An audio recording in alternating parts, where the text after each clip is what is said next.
Kaizer Chiefs are hosting Cabos Corp SCP of Angola in the second leg of the CAF Confederations preliminary round. Let's check the highlights from the first leg. Phakanyisiwe lo bhola ngaphakathi eboxini. McCarthy, you're on goal. Okanye indoda esandokela ngaphakathi ebaleni.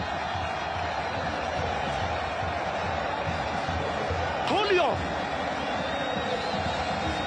Wo-Aiden okanye nguJulio wenzela monakalo. Lo. Analwaleka ibala. Abalandeli bohlanga leVakongo bama ngenyawo ngoku bathi besiyazi uba kusela uwanda apha.